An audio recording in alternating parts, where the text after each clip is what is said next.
Boa noite, então, a todos. Bem-vindos ao primeiro satsang deste ano, né? E hoje a gente traz o tema, o discernimento está além das interpretações. Então, o que que é o discernimento que a gente está se referindo, né? Discernimento é a clareza, a lucidez, o entendimento pautado na realidade, né? O sentimento de verdade, né? A percepção que aquilo está claro, né? Quando você aborda algum tema ou aborda alguma experiência e você vê a experiência da forma que ela é, né? E não através da interpretação, né?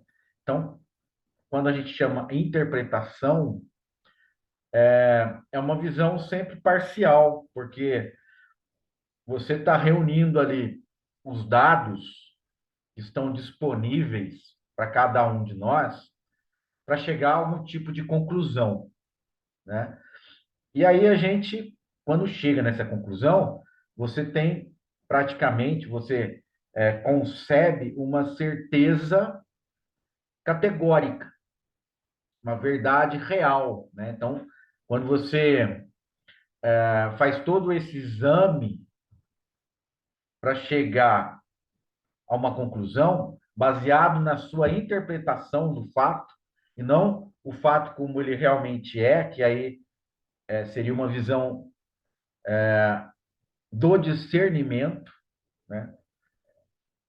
E geralmente a interpretação do fato, ela produz o sofrimento, a perturbação, né?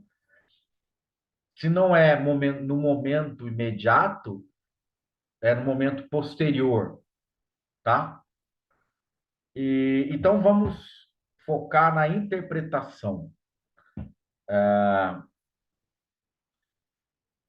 A questão aí, a gente estava falando do ano, né? O primeiro satsang do ano. E o que que é essa mudança do ano, né? Do número, 2023 para 2024. É uma convenção, né? Então, se a gente tivesse uma outra cultura que não a judaico-cristã, né? A gente poderia nomear outra forma de fazer essa convenção, inclusive em outro mês, né? Se fosse o caso de manter os meses, né? Então, quando a gente... Gente, vou abrir para Gaia. Então, quando a gente tem a certeza que 2023 acabou e começou 2024, isso é uma interpretação baseada na convenção coletiva da cultura, dessa cultura judaico-cristã, né? Mas a gente não coloca isso em dúvida. A gente tem assim uma certeza que realmente aconteceu, inclusive a gente faz rituais, né, nessa passagem, de uma forma também psicológica. Isso tem uma função também psicológica, né? Não só convencional. Mas, por exemplo, é aquela coisa, está iniciando o novo ano, então eu tenho uma sensação, um sentimento de renovação, né? Só que isso já está em mim, já está em vocês. E esse gatilho aí do final do ano e do começo do outro, né? Dispara essa sensação que já está na gente, né? Então, o que que acontece? A gente está interpretando e vivendo a experiência através da interpretação. O que, às vezes, né, como eu falei, eu acho que a maioria das vezes, ou se não 100% das vezes, vai gerar um tipo de sofrimento. Porque você, concluindo dessa forma, baseado na sua interpretação, e a sua interpretação, por sua vez, ela também é baseada nas convenções e nos condicionamentos, ou seja, coisas imaginárias, coisas que não existem na realidade, né? Você vai chegar a uma conclusão errada, né? Equivocada. Só que você não vai pôr dúvida nessa conclusão. E aí você vai, em algum momento, quando essa conclusão falha, e ela vai falhar, você vai se frustrar. Nossa, mas não era aquilo, não é tão evidente essa certeza que acontece, que todo mundo confirma, né? Que essa cultura está confirmando. Então, é colocar em dúvida toda interpretação, toda, né? Ok? E o discernimento, ele é um sentimento, uma sensação que vai além da interpretação, além da convenção, além do condicionamento, né? Que é algo que aí a palavra não alcança, entende? A palavra, o pensamento, porque o pensamento também é produzido a partir da palavra, a partir da linguagem, né? Então, a gente quer se expressar, a gente quer se comunicar. E aí surge a linguagem. E a gente tem tanta certeza nessa linguagem, a gente tem tanta convicção referente à linguagem, né? No tocante à linguagem, que você não coloca em dúvida esse tipo de expressão, né? E aí a gente nomeia praticamente como um único tipo de expressão válido, a linguagem. A única forma, o único instrumento de você conseguir passar para o outro e para você mesmo o significado das coisas.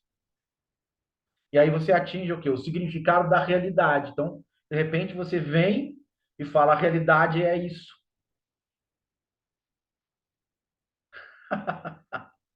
Né, Ednita? Por exemplo, como é que ele chama? Como é que chama ele? Ah, ela tem vários nomes. A gente chama ela de Doguinho. Ou Ela? Raio de Luz. É ela, Raio de Luz também. Raio de O luz, nome né? original é Nezuko, mas enfim, são vários nomes. Então, vamos chamar de raio de luz, que é bonitinho, né? Isso. E também é. Então, se a gente chama de raio de luz, ela começa a. Ela não é entender, né? Mas ela começa a associar, como a gente mesmo faz, esse som quando é produzido esse som, ela atende. Só que ela tem uma vantagem, ela não acha que ela é esse som. E a gente acha que a gente é esse som. Ednita, Lilian, Isaac, né? Donner, Janaína, não. Então, quando é produzido esse som, a gente deveria só associar que alguém está querendo se comunicar com a gente, mas não que a gente seja isso, que a gente seja esse som, né? E a gente, o que que acontece? A gente se identifica com esse som. E o que que é essa identificação com esse som? Uma interpretação. Por isso que eu estou dizendo, o discernimento está além de toda a interpretação. Então a gente está interpretando que existe alguém chamado Ednita. Existe alguém chamado Isaac, Lilian. E a gente não coloca isso em dúvida, né? Ou seja, não tem discernimento aí, não tem uma lucidez, não tem uma clareza, tem algo parcialmente, existe um certo entendimento, mas ele é parcial e é equivocado para muitas outras coisas. Ele serve para quê? Para você ir até um lugar, por exemplo. Olha, vem aqui, Ednito, né? Ednito, é com você, dá para você fazer tal coisa, assim. Então, quer dizer, ele é limitado a essas situações, mas a gente toma isso por algo além daquilo que realmente ele serve. E aí começa a surgir, através da nossa interpretação, uma autoimagem. Então, a gente começa a construir uma pessoa. Uma pessoa que tem um nome, tem um sobrenome, tem um CPF, tem um endereço, que nasceu em algum lugar, que nasceu, né? Por exemplo, a, né, raio de luz, ela não sabe que ela nasceu, né? A Gaia aqui, ó, ela vem para o saco de sangue, sai do saco de sangue, vem para o saco de sangue, bate na porta.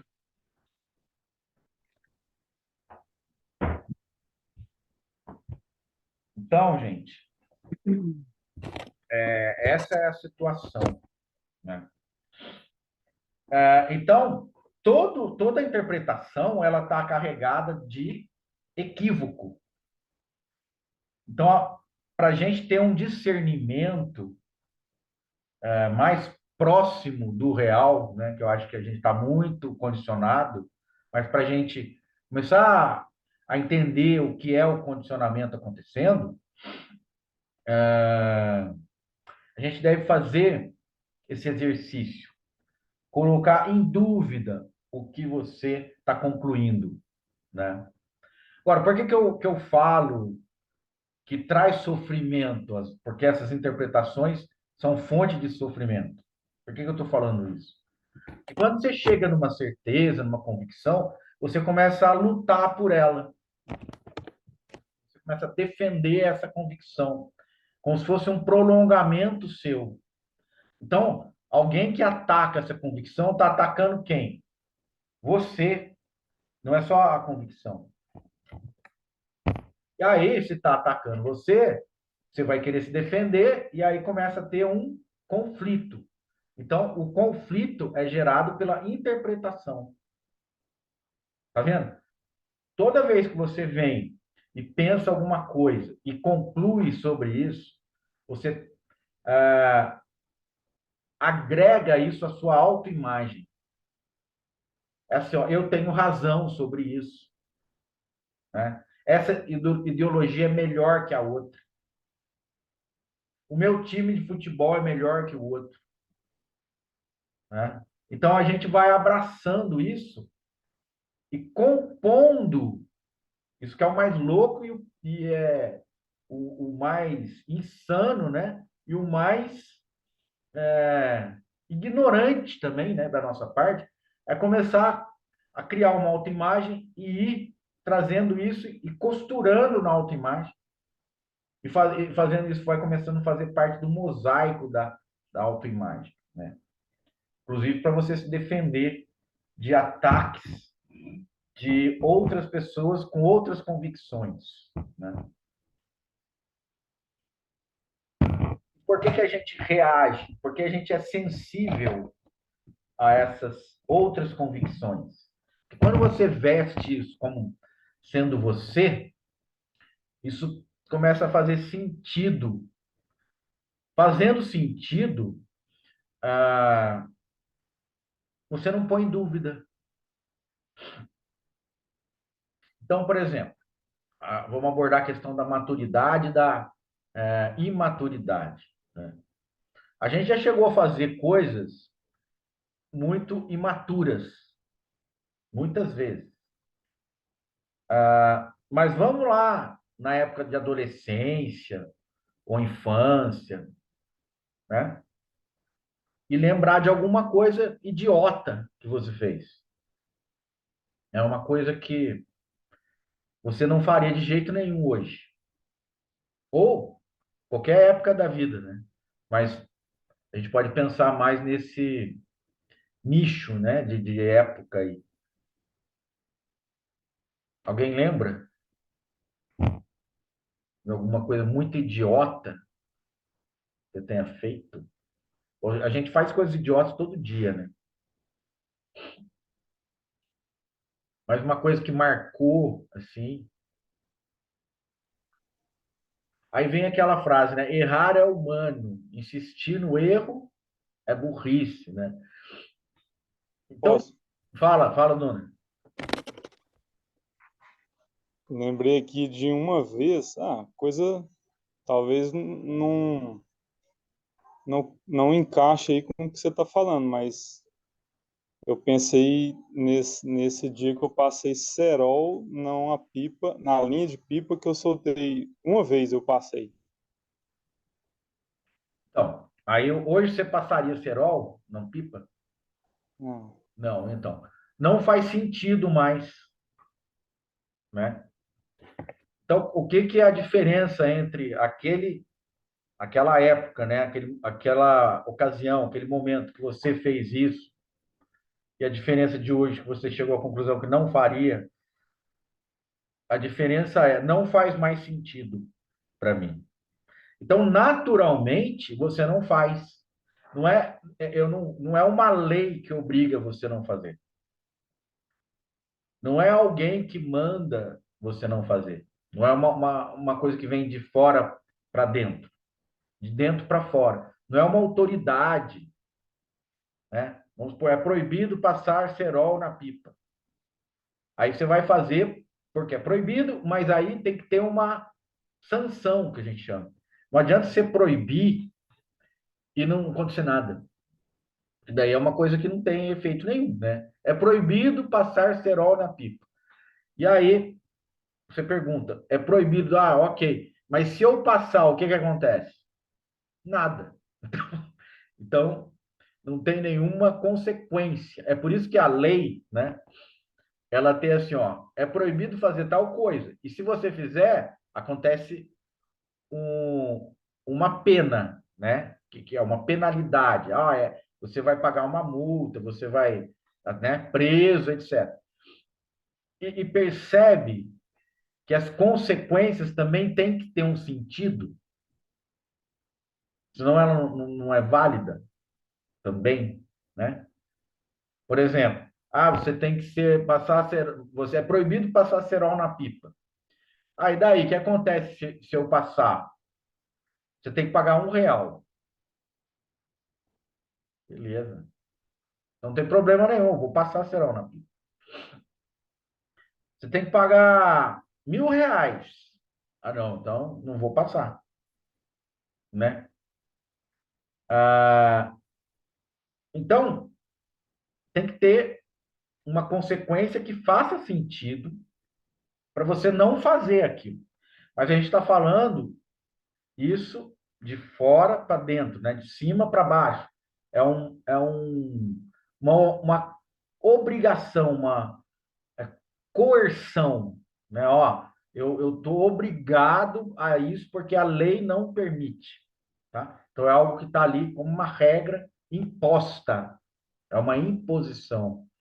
Agora, se você, dona, não vai fazer porque não encontra mais sentido nisso, e é algo que veio de dentro para fora, eu não vou fazer porque eu não sinto necessidade, eu não sinto prazer, eu não sinto, não tem nenhum, não desperta em mim, né? Nenhum sentimento de vantagem.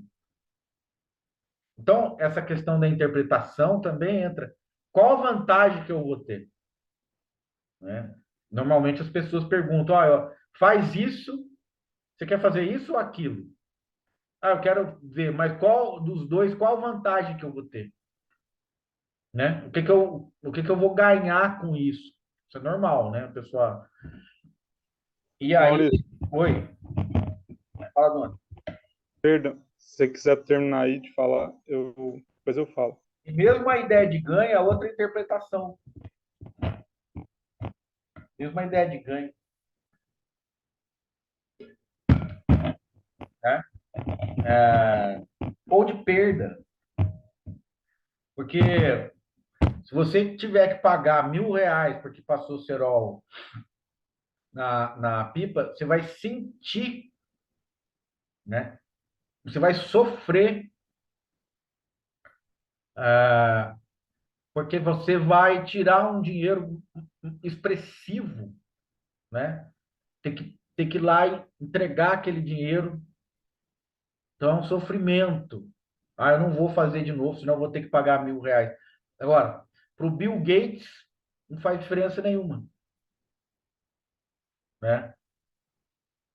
O Elon Musk não vai fazer diferença nenhuma. Pagar R$ 1.000. Então, tá vendo que tem essas avaliações, né? Avaliação para cada um, para cada realidade, para cada bolha de realidade.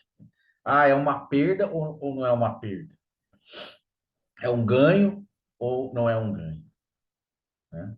Da mesma forma, passar cerol na pipa é uma vantagem agora. Quem passar cerol na pipa ganha R$ 1.000. Todo mundo vai querer passar. Pelo menos, eu não passo cerol na pipa, mas hoje eu vou passar, porque ganha, né? R$ 1.000. E o sonho, né, das pessoas é associar o dinheiro a uma grande vantagem, a uma ideia muito forte de ganho, né? Por exemplo, você vai jogar na Mega Sena da virada, né? Sei quantos milhões aí e tal. Então, o que eu faria se eu ganhasse? Então, parece que é um bilhete premiado para o paraíso. É uma associação assim muito certa. Se você ganhar 50 milhões, 100 milhões, você está no paraíso. Você não tem mais problema nenhum. E o que é isso? Uma interpretação, né? Aí você ganha 50 milhões, 100 milhões. Ah, o que você vai fazer? Viajar. A pessoa também já associa que a viagem é um ganho. A viagem você está aproveitando, né? Ah, então tá, eu ganhei 100 milhões e já que eu estou podendo, eu vou alugar um jatinho, ou, né? Um jatinho particular para viajar. Aí você vai e o jatinho bate numa montanha e aí acabou a história. Aonde está a vantagem? Se você não tivesse ganho os 100 milhões, você não ia alugar jatinho nenhum e não ia cair, né, nessa cilada aí. Entendeu? Então, é toda a interpretação, né? A vantagem está no dinheiro, o dinheiro é um passaporte para a felicidade, né? Então, essas interpretações, a gente não duvida disso, a gente começa, a própria coletividade tem uma certeza de que isso é bom. Ganhar na Mega Sena da virada não é ruim, nunca. Sempre vai ser bom. Sempre. Não interessa, né? Agora, a pessoa está, por exemplo, fazendo a passagem, está com uma doença terminal, aí ela, mesmo assim, quis jogar na Mega da virada. E ganhou. Mas ela tem lá uma semana de vida. Que sensação que é essa de ganho para a pessoa que está morrendo, por exemplo? Os herdeiros vão ficar alegres, mas ela, né? Então, realmente é um ganho? Naquela situação, não é. Por quê? Porque ela não vai aproveitar isso. Ela está sabendo que vai morrer, né? E Ô, aquela Maurício, pessoa... Fala, Isaac. mas isso não depende do que a pessoa interpreta como ganho? Eu estou fazendo uma forma genérica, né? Aham. O homem médio, vamos dizer assim, que é chamado também, né? As pessoas dentro de uma certa convicção de valores e de convicção também em relação valores, né? O que que é bom, o que que é ruim. Uhum. Mas essa convicção ela é uma parte cultural, acho que a grande parte é cultural, né? E também uma parte da condição humana, talvez. Você vai associar normalmente condições são ruins e condições que não são ruins. Às vezes, condições são neutras e condições que são vantajosas, Uhum. valorizadas, né? Por exemplo, você vai ver a cerimônia do Oscar. A gente está falando da média, tá? Não é necessariamente quem está dentro de uma espiritualidade, quem está buscando uma vida, né, diferente dessa. Eu estou escrachando aqui, né, as coisas para a gente perceber, né? Então, por exemplo, qual que é o ápice do glamour? Por exemplo, a cerimônia do Oscar, o tapete vermelho, aquele pessoal passando ali, né? E todo mundo ali em volta gritando o nome das celebridades, dos atores, né?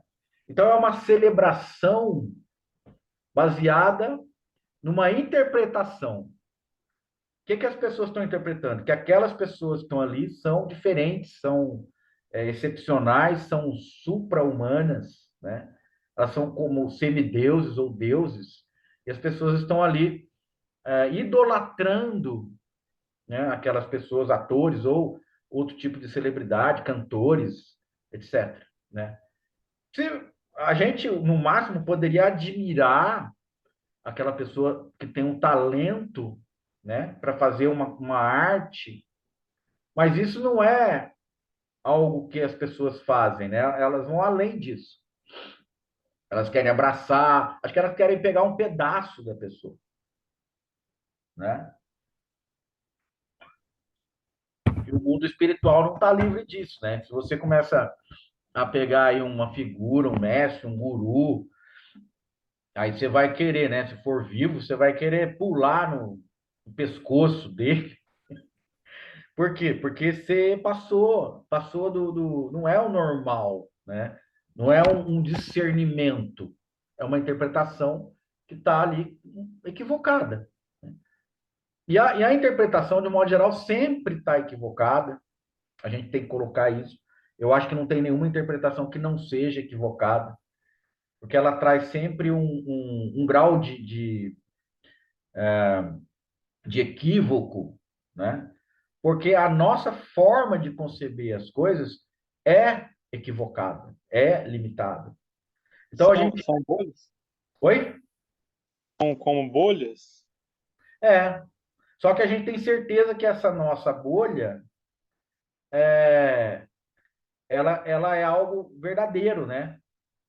É uma bolha verdadeira. Ela não é uma bolha verdadeira. Ele falou: o problema não é você viver na bolha. O problema é que você acha que não vive na bolha e que essa bolha é a realidade. Essa bolha é uma realidade parcial. Tem como ser diferente? Não tem, porque a nossa concepção, ela forma essa bolha, forma uma autoimagem. Agora, se você começa a desafiar isso através do discernimento, né? No budismo a gente chama a espada de Manjushri, né? Você corta a ilusão em um, ó a loucura, o Zen é meio louco, né? Cortar em um, né? Você corta a ilusão em um. Na verdade, é muito legal, muito bonito, porque você cortar a ilusão em um quer dizer o quê? Você vê a realidade como ela é. Cortou, tem um. Então, você cortar não vira dois. Porque a verdade surge, a verdade é uma só, né? Então, cortar em um, que é o Bodhisattva da sabedoria, né? Prajna. E aí ele corta e você vê como é, né? Que essas ilusões caem, né? Então, basicamente, quando o Buda também chega nesse despertar, nesse reconhecimento, nessa revelação, que todas as interpretações que ele fazia antes eram equivocadas. E ele entende, porque ele chama isso, essa tendência de construir uma realidade a partir de equívocos, ele chama isso de o construtor da casa. Então, essa bolha, na verdade, é uma casa. Então, ele está dizendo que o construtor da casa, o arquiteto, o construtor, não voltará mais a construir essa bolha, porque a viga mestra foi quebrada, né? Ou seja, o eixo da interpretação, onde todas as interpretações surgiam, foi visto. O que é o eixo? É o construtor da casa, porque agora eu te vi, né? Então o Buda fala, eu vi esse eixo. Então você não vai conseguir mais construir essa casa. Então é uma coisa muito simples. Mas por que é difícil a gente chegar nessa conclusão? Porque todas as outras conclusões são superiores a essa. Elas fazem mais sentido para a gente, né? Então, por exemplo, é uma atitude imatura. Você faria isso hoje, por exemplo. Você está com vontade de comer chocolate. Você entraria num supermercado e se o chocolate que você queria acabou, você se joga no chão e chora, perneia, você faz birra em relação a isso. Se fizer sentido para você, você faz. Porque o chocolate vai aparecer do nada. De repente, se você fizer isso, sim. Então, essa forma nos, nos conduz, essa forma é conduzida através do quê? Da ignorância, não do discernimento. E como surge essa ignorância? A partir da sua própria interpretação da existência, do que está acontecendo. E aí você se joga no chão e chora, né? Você não aceita. Faz sentido? Então você vai continuar fazendo. Não faz sentido, você parou de fazer. Se você continuar fazendo, você não desperta, né?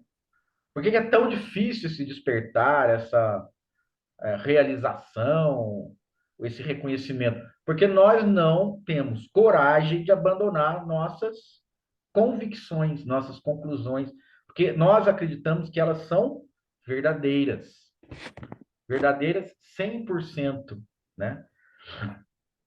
E aí, a gente não coloca em dúvida essas construções, né, mentais. E ela é mais profunda do que a gente imagina. Mais profunda ainda. Ela não é assim, ela não está só na superfície. A superfície é a ponta do iceberg. A maior parte do iceberg está embaixo da água. Maurício, Oi? você vê, né? Eu já constatei aqui do que você falou, Hum. e nessa convenção, né, de Ano Novo, tal, Réveillon, Uhum. eu peguei esse condicionamento Sim. e fiz as felicitações, né? Uhum. Esse desejar, né, o melhor, desejar o bem e tal, tudo isso. Eu fiz para menos pessoas. Sim, acho que foi 90% foi aqui do grupo mesmo. Mas então, o que que acontece? Eu peguei esse condicionamento e junto coloquei essa vontade de desejar o bem e tal, mas é dentro do condicionamento. Então, Não é já inválido isso, né? não é inválido, mas já dá uma vontade de, se caso esse aqui experienciar de novo essa etapa, vamos dizer assim, esse momento, aí eu prefiro entrar nessa. Não entrar? Assim, se alguém, igual eu falei para você, feliz ano novo, Maurício, você me respondeu, pô, você não ia falar, ô, está equivocado. Mas eu acho que é por aí, né? Se alguém fala pra gente, a gente, pô, pra você também e tal. Mas agora a gente dá início, aí já é outros 500. Posso falar? Aí já não é legal. Sim, já Isso terminei. também é uma interpretação.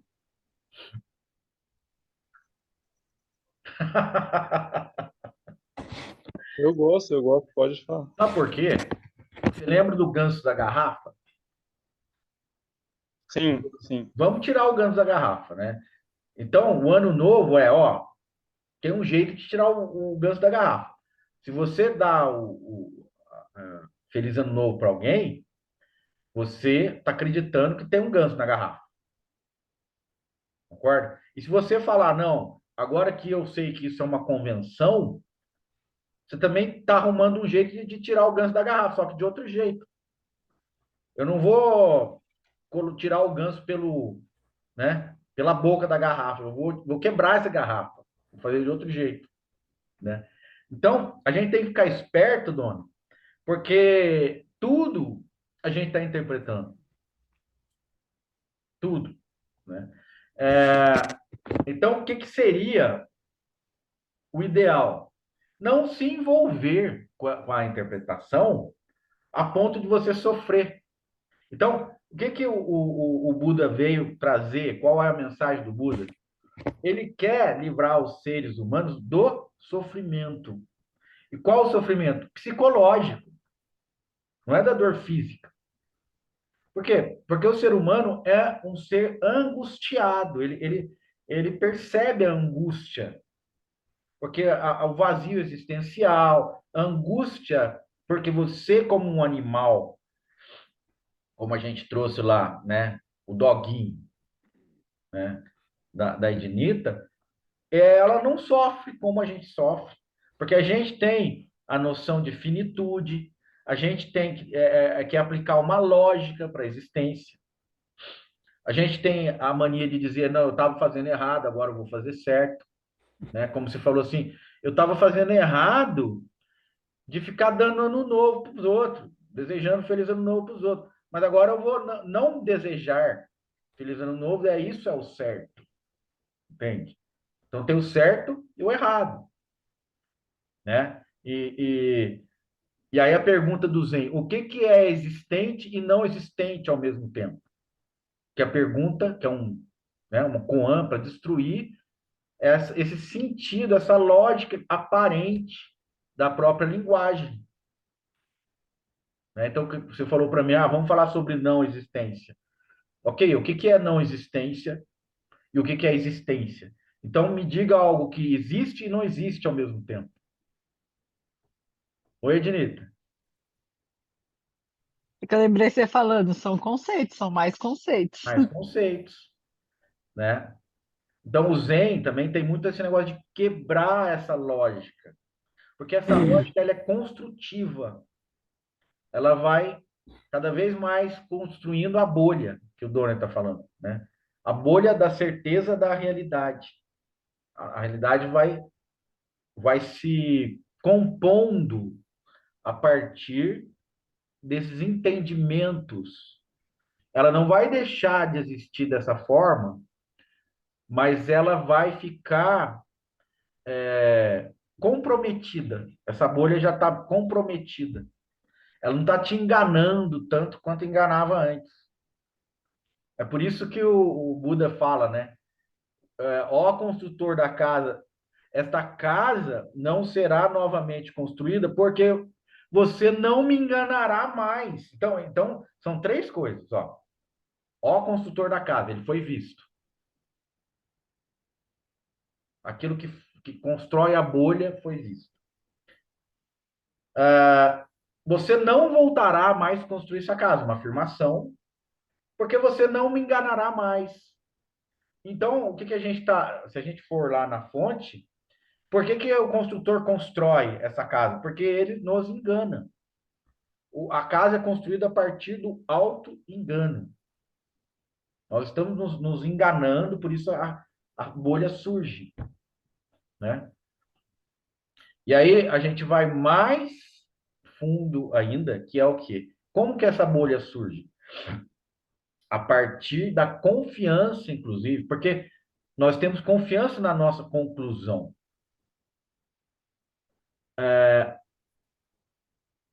A partir da confiança de que a linguagem é algo inerente a nós, que não foi aprendida, ela parece que nós surgimos falando. E por quê? Porque nós estamos assim tão condicionados com a linguagem que a linguagem tomou também um lugar impróprio, porque toda a nossa interpretação aparece com a linguagem. Então, você pensa dentro de uma certa língua, né? Você interpreta através da própria língua, e os sentimentos que estão aparecendo são frutos das conclusões que você chegou através desta língua. Ou seja, parece que é a única forma de expressão nossa como ser humano é através da linguagem. E não é. A gente pode se expressar através dos gestos, né? A gente pode se expressar através de dança, através de olhar, através. A gente tem que começar a redescobrir a forma de linguagem que é mais importante de você consigo mesmo. Que aí não envolve nenhum tipo de comunicação. Porque você não precisa se comunicar com você. Então, a meditação, ela é uma forma de descondicionar a sua maneira de pensar que você precisa ficar falando com você. Você não precisa se comunicar com você mesmo. Qual que é a razão disso, a não ser a autoperturbação? Para as coisas práticas, beleza. Ah, eu vou pegar aquilo, tenho que lembrar de comprar aquilo. Marca na listinha do supermercado, acabou, você não tem mais que ficar pensando nisso. Agora, qualquer forma de pensamento de você com você mesmo acaba geralmente em tortura. Sabia que você ia falar isso. Por quê? Porque vai acabar em ansiedade, em medo. Você está falando para você mesma um monte de merda. Desculpa, um monte de porcaria, né? E você está acreditando naquilo que você está falando. Então, é uma autointoxicação. Você está se autointoxicando. E aí, tem que colocar isso em prática. Não adianta, né? O sofismo, né? Falar bonito, não sei o quê, mas não tem conteúdo. Então, eu trouxe aqui também uma coisa muito legal para vocês, para a gente ver o nível de condicionamento através da linguagem.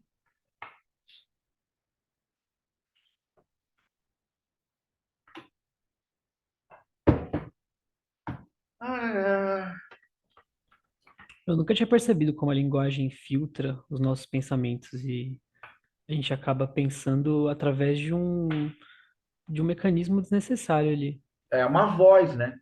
É você falando com você, é como se fosse você em frente ao espelho, aquela voz, e você acha, pior que você acha que aquela voz é você. A gente tem esse tipo de identificação, né? Aquela voz faz parte da autoimagem. A imagem criada a partir do condicionamento. O que é a autoimagem? A imagem de si mesmo criada a partir dos condicionamentos. Você tem uma ideia que o Isaac é alguém, que o Isaac tem, né, várias características, várias qualidades, e você não põe dúvida nisso. O Isaac é isso aí, que é a sua autoimagem. Você não põe dúvida no que você é, né? Por isso que às vezes é complicado, pelo menos aqui para o Ocidente, esse eu sou que as pessoas trazem, né? Eu sou, e você já está com a autoimagem pronta.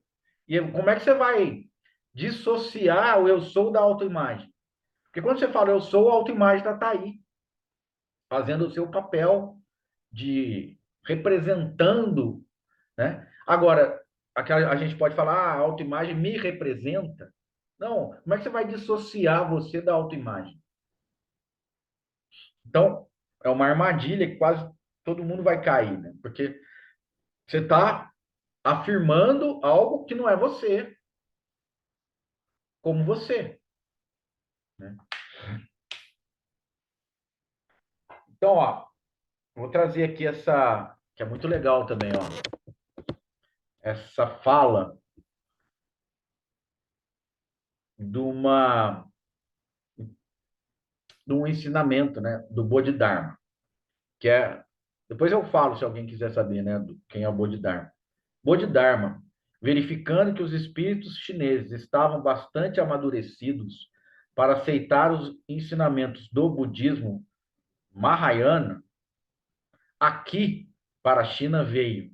Porque o narrador, ele está falando da China, né? Ele já está na China, né? Aqui para a China veio pelo caminho do sul e começou a preparar o povo para a transmissão do selo do Espírito. Disse ele: não vim construir um sistema de pensamento que dependa de letras ou palavras. Quero levar-vos diretamente ao próprio Espírito, para assim contemplarmos a natureza de Buda e alcançarmos o estado de Buda. Quando o Zen for compreendido desta maneira, estaremos em condições de alcançar a libertação. Não sigamos, portanto, o caminho das letras de qualquer espécie. Tomemos a realidade em sua nudez. Olha que coisa linda, né? Tomemos a realidade em sua nudez. Então, o que a gente faz? A gente está vestindo constantemente a realidade, né? Ou interpondo interpretações à realidade. Nós interpretamos a realidade. Inclusive, quando você fala assim, é o ego que está interpretando a realidade. Não, isso também é uma interpretação. Né? E é uma interpretação escapista. Porque eu quero que o ego se dane, né? Mas eu não. Eu continuo intacto. Né? O ego eu quero que ele se ferre. Ou, né? Quanto já falei isso? É uma interpretação que não resolve, né? Então, mas o que tem que ser resolvido? Por enquanto, a gente entender que isso traz uma contaminação da forma de ver as coisas. Então, como que a gente faz o antídoto dessa contaminação? Aplica o antídoto, duvidando de que isso é real, de que isso realmente é uma certeza. Não, isso não é uma certeza. Em todas as circunstâncias, não, isso aqui não é uma certeza. E aí você vai começar a ter um parâmetro de relatividade dos acontecimentos. Relatividade, porque isso é a partir do que eu fui condicionado a crer. Não é a realidade em sua nudez. Olha que coisa linda. Não é a realidade. Porque quando eu penso comigo mesmo, quando existe uma comunicação, né, que o Isaac trouxe aí, a voz que conversa com você, você acredita que essa voz é você. Quando você pensa, você acredita que esse pensamento é seu, que você está realmente pensando aquilo, né? E se você for fazer a autoinquirição, você começar a descartar todas as coisas que não são você, todas as coisas que não são você, os pensamentos, a voz na cabeça, né? E aí o Buda fala isso de cebola, chama isso de cebola. Você vai descartando todas as camadas da cebola. E o que fica no final? Se você descartar todas as camadas, a cebola desaparece. Porque as camadas são a cebola. Entende? Porque se você for fazendo essa autoinquirição, né, proposta pelo Advaita, de repente você chega na cebola, que eu acho que é isso que é falado, né? Você vai chegar num eu sou. Você vai descartando as camadas da cebola. E daqui a pouco você chega onde? Na cebola real, né? A cebola real, que também é uma, um polo, né? Uma posição. Se você fala, existe a cebola real e existe a cebola que não é real. Uma está se contrapondo à outra, né? Agora, se você pega a cebola e descarta todas as camadas dela, você chega aonde? Aí você vai falar, por exemplo, na não cebola, na não existência da cebola. Não, você chega no que realmente a cebola é. O que a cebola é? Quando descarta Nada. todos. Mais É, um conceito. mais um conceito. Mas aí vamos lá. O que a cebola é feita? De camadas.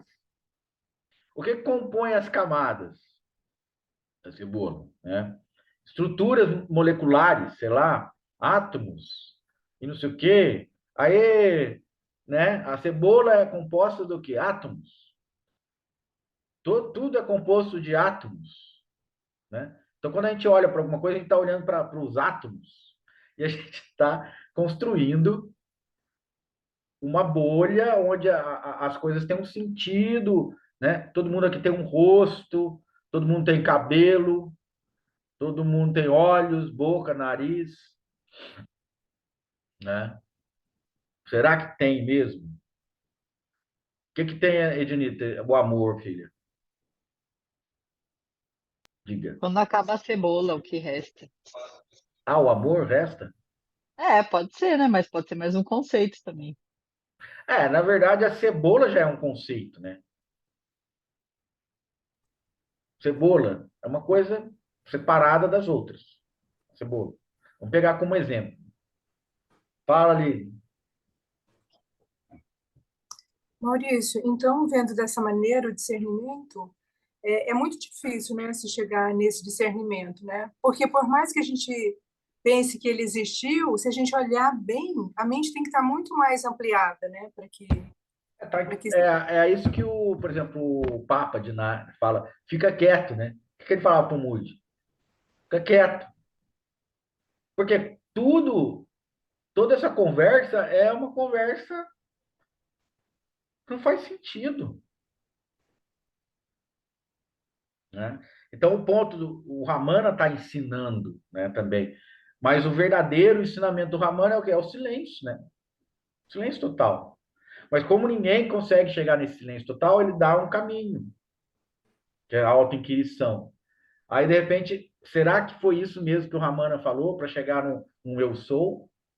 Ou é o final da cebola, onde você vê que a cebola. Não é que a cebola não existe, a cebola é algo que aparece momentaneamente. E daí, quando o momento que você dá um nome, que aí chama nome e forma, né? Uma roupa, ela existe. Que ela tem um nome e tem uma forma. Ela passa a existir de uma forma isolada. Parece que ela existe de uma forma isolada, inerente, mente existente, que a gente chama, né? Ou de uma forma separada, é limitada, né? Já limita, né? já limita. E isso é uma interpretação. Então, quando que o discernimento aparece? Quando não tem interpretação. Quando não tem interpretação? Quando surge o silêncio absoluto, né? Você não tá caindo para nenhum lado. Você não está sendo atraída por nenhum lado. Por quê? Porque não faz sentido mais.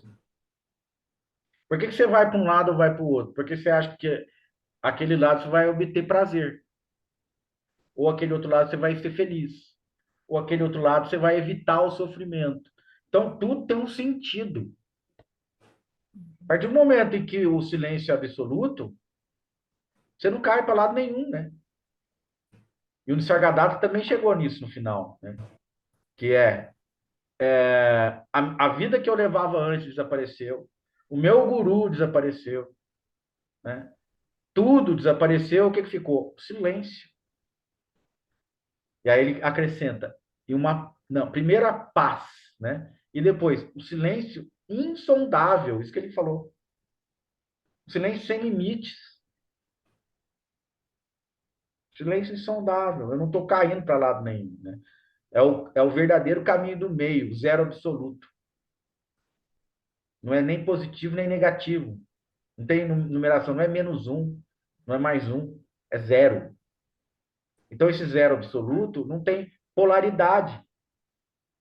E o que que não tem polaridade? O silêncio. Silêncio. Mas o silêncio já é a base. É que a gente entra num nível de dualidade, né? Que uma hora você vai para um lado, outra hora você vai para o outro, achando que isso faz sentido. No momento que a gente não se atrair para nenhum lado, que o Buda descobriu isso e chamou o caminho do meio, só que é do meio mesmo. Não é um meio inventado, não é um meio ideológico, né? Não é um meio conceitual. O caminho do meio existencial. De que forma? Não pendendo para lado nenhum. Não se Maurício, traindo para lado nenhum. Oi, fala, dona.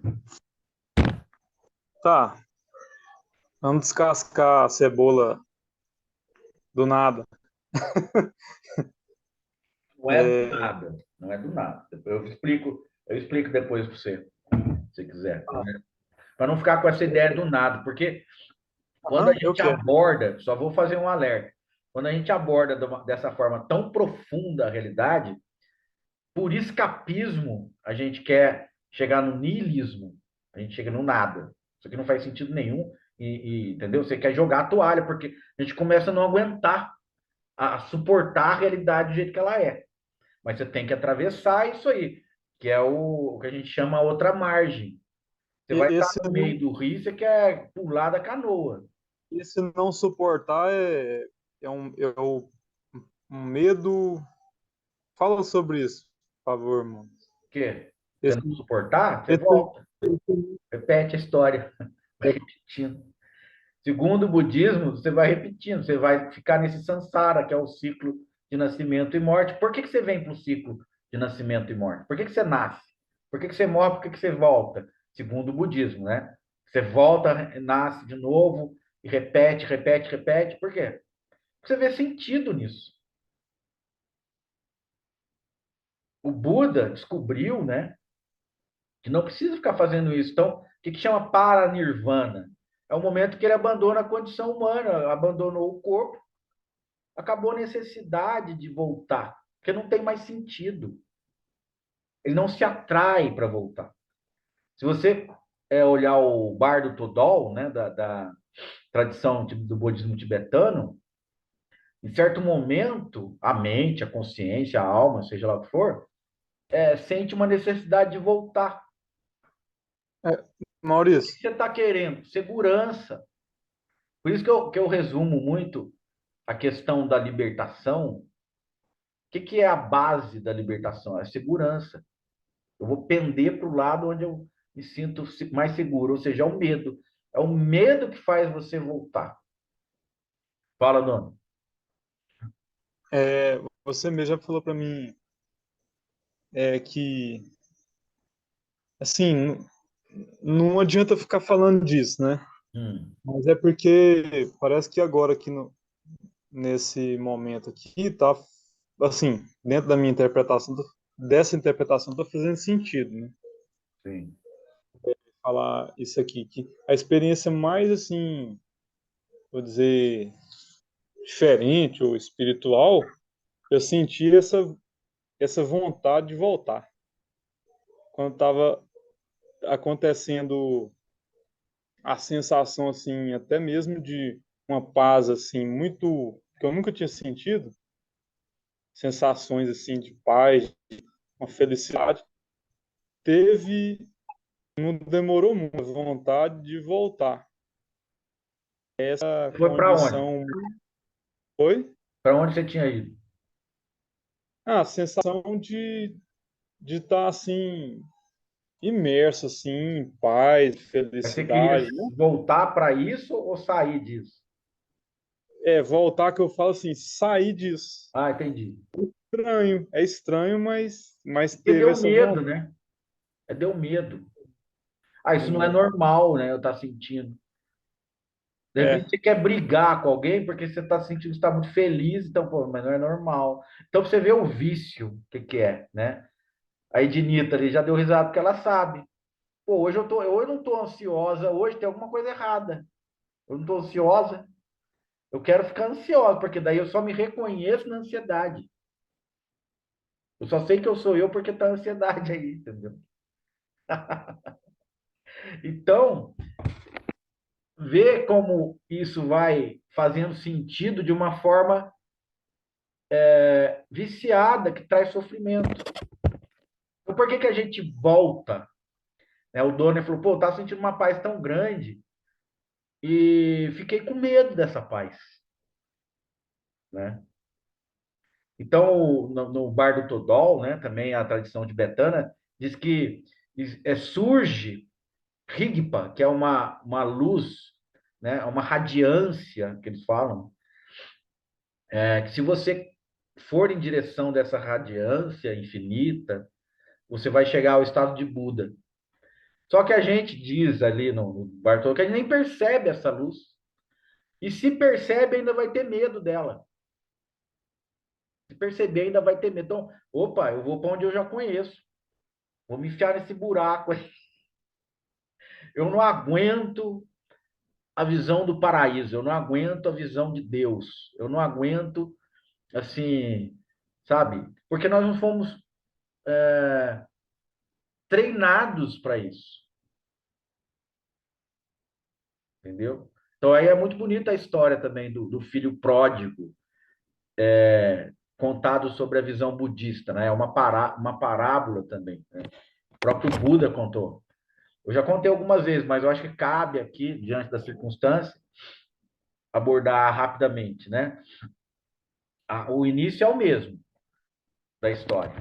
O filho pede para o pai uma parte da herança que ele tinha direito e sai para o mundo, que é o samsara, né? Ele vai, busca do prazer, aí ele sofre, ele tem prazer, aí ele sofre, e aí ele esquece de onde ele veio, ele esquece do pai, esquece da casa, esquece de tudo. Aí um dia ele tá assim, em farrapos, ele virou um mendigo, né? Ele passa na frente da casa do pai dele, e o pai dele vai lá e vê ele na rua. Aí o pai dele, desesperado, chama um empregado, que a casa é muito rica, né? Os empregados tal estão ali à disposição. Aí o dono da casa fala: vai lá e chama, aquele rapaz é meu filho, corre e pega ele, chama ele para cá. Aí o empregado desce correndo, vai atrás dele. Daí, quando ele olha o empregado, ele vê que o empregado está com roupas muito luxuosas. Aí, qual que é a reação dele? Fugir. Fala, alguma coisa está errada. Eu acho que ele vai achar que eu roubei alguma coisa. Eu vou fugir. Aí fugiu. E aí o empregado veio e fala para o pai: olha, fugiu. Aí o pai, como era muito inteligente, ele falou: olha, então você coloca outra, né? Ou ele mesmo, não sei quem foi, coloca a mesma roupa dele e vai ver onde ele está morando, vai ver o que ele está fazendo. Aí ele foi lá.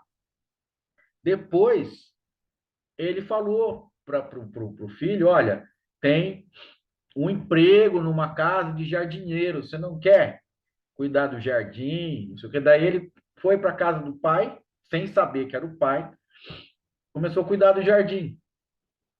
Aí ele começou a se vestir melhor, começou a ter uma alimentação melhor.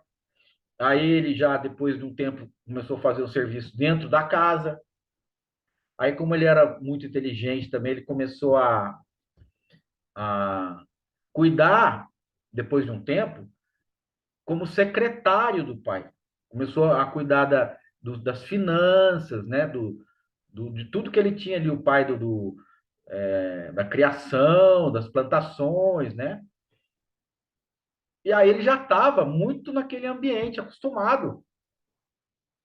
E aí, quando ele estava, assim, vamos dizer, na mesma situação ali, bem familiarizado com aquilo, o pai dele vai e revela para ele: olha, você na verdade é o meu filho.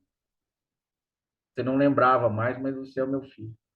E aí ele cai em prantos e abraça o pai, ou seja, ele está preparado para reconhecer a realidade dele, né?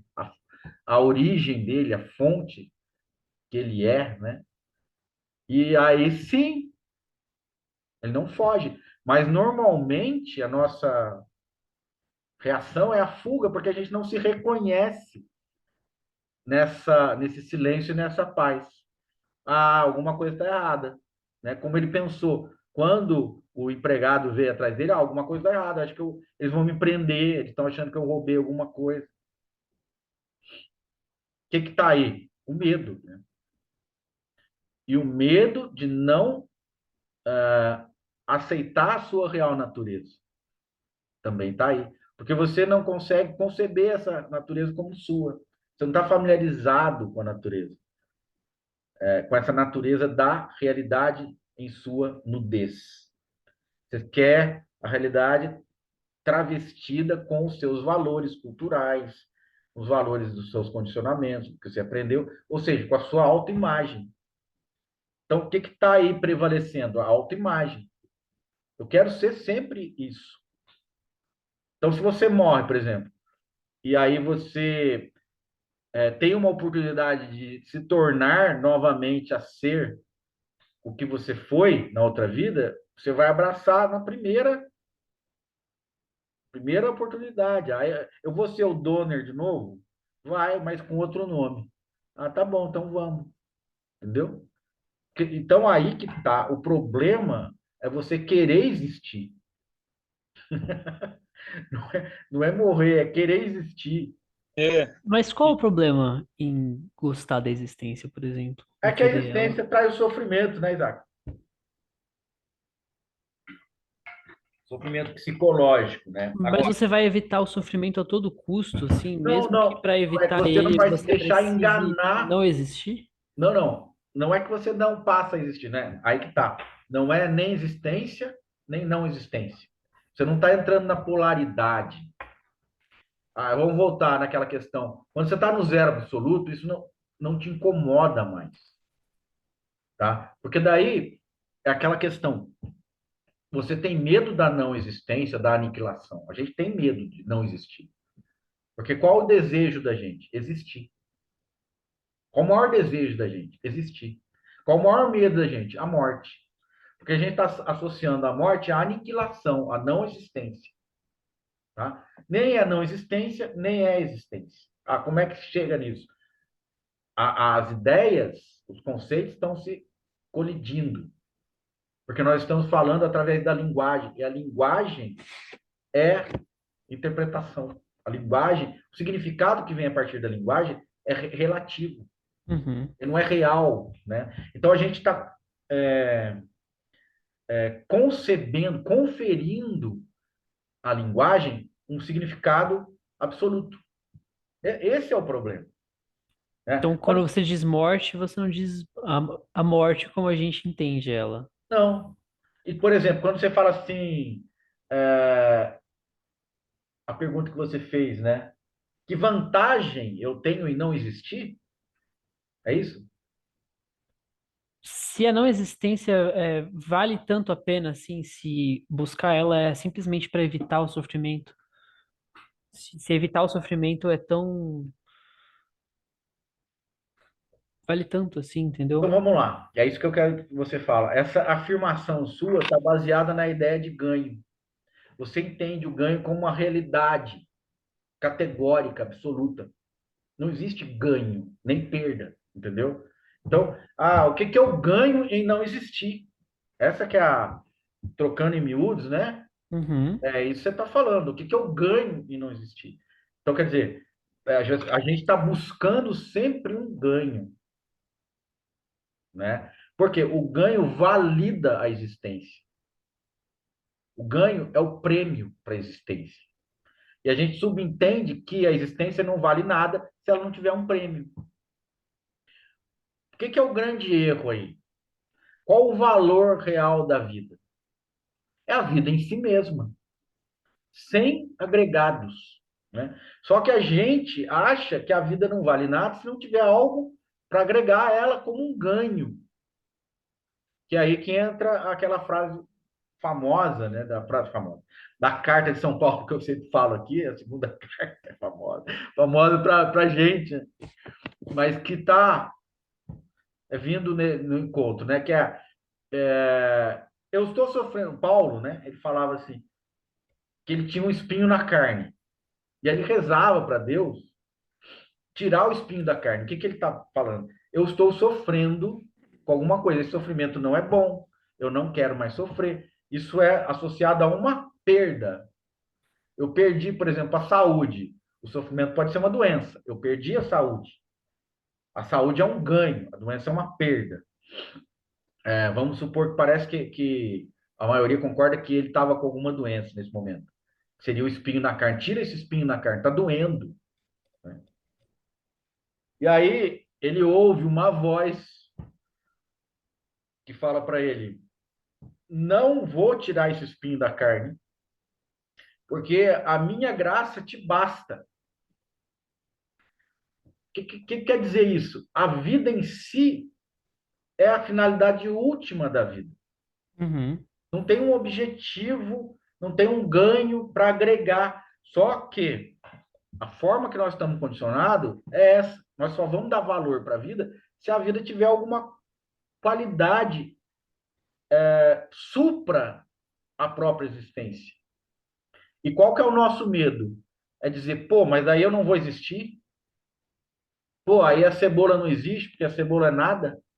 Então, são conclusões e interpretações que são, na verdade, enganos. Uhum. Quem está fazendo essa conclusão é o construtor da casa. Aí ele fala, mas é o ego. Não, não é. É a forma de você conceber a realidade, não em sua nudez, né? O que é a realidade em sua nudez? Como que você vê a realidade em sua nudez? Sem interpretações, sem narrativas, sem pender para um lado, sem pender para o outro, só, né? A realidade em sua nudez basta. É isso que Deus está falando, né? A minha graça te basta. Maurício, Oi? você sempre nega, Hum. mas eu vejo você como um Lao Tzu, é o iluminado simples. E ele nunca é o comum. É o Você comum. é comum. É o comum.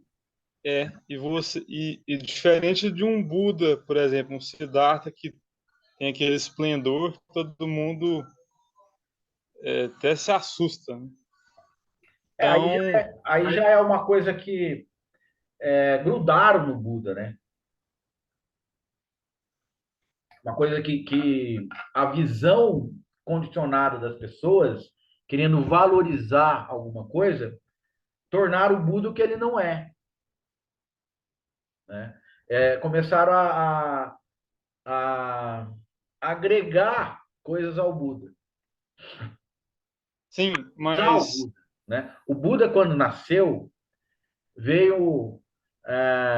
Quer ver? Jesus também, quando nasceu, veio um anjo, né? Quando foi concebido, veio o anjo Gabriel, falou, anunciou e não sei o quê. Então tem toda essa coisa meio mágica, porque a concepção humana, ela gosta do sobrenatural. Ela se impressiona com o sobrenatural. Ela não se impressiona com o comum, né?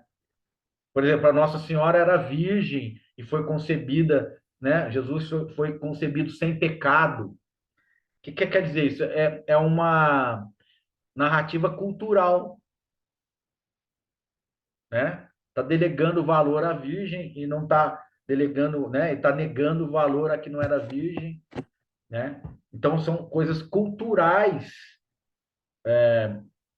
que estão ali estabelecidas, né? Mas existe também o sobrenatural ali, né? Ou seja, ele não é comum, Cristo, né? Não era comum, era algo sobre-humano, né? E Buda começa a ter essa característica. Às vezes eram pessoas, dona, historicamente muito simples, mas pelo feito deles, o ser humano tem a mania de querer criar celebridades, né? Você pega Beatles, Rolling Stones, você pega os caras são endeusados, idolatrados, né? Agora, todo mundo ali vai no banheiro, faz número um, faz número dois, todo mundo morre, né?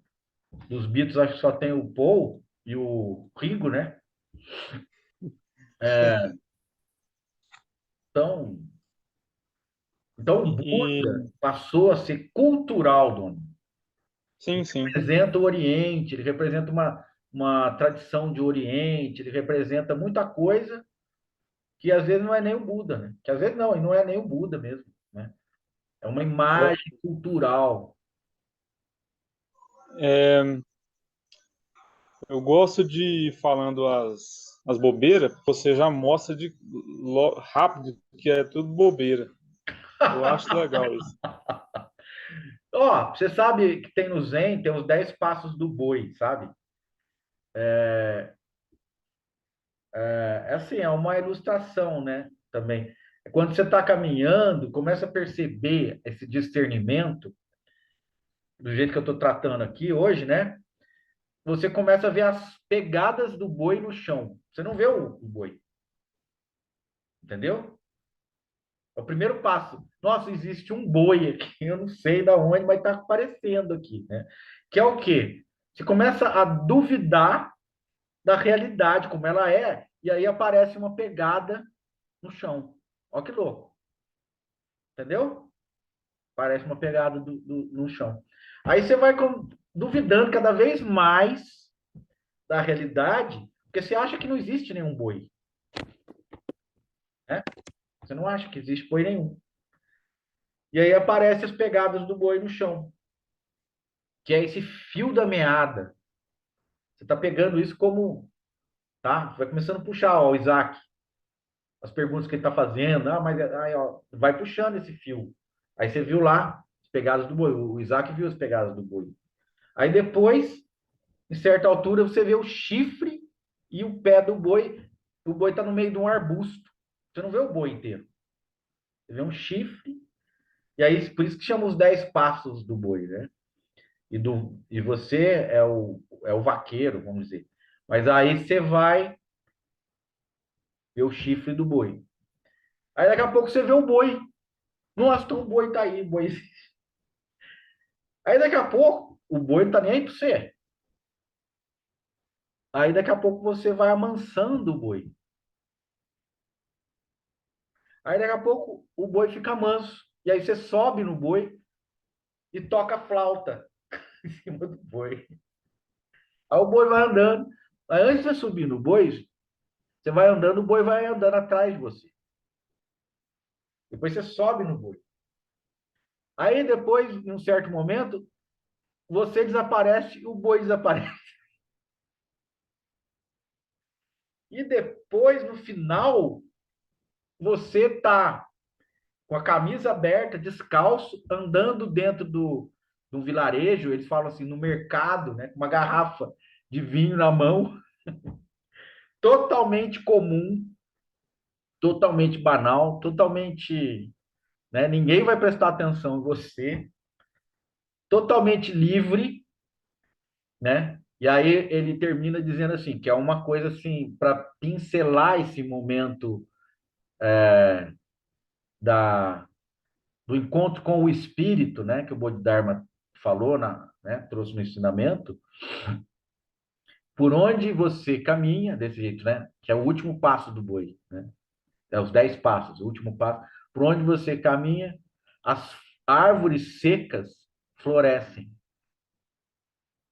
Então, algo sobrenatural, mas que está mostrando o que é isso, né? Para a linguagem dual, para a linguagem, assim, uma expressão que está além da natureza comum, mas que é a própria natureza comum, que existe e não existe ao mesmo tempo, né? Que é a libertação, né? O que é a libertação? Não precisar, não existir, nem existir. Não precisar. A gente não é atraído por nenhuma dessas polaridades.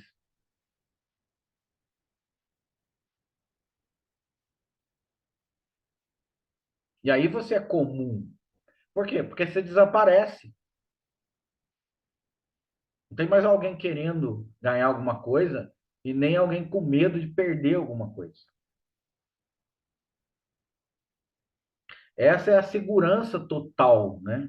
O que é a total segurança? É a total estabilidade. Não tem polaridade,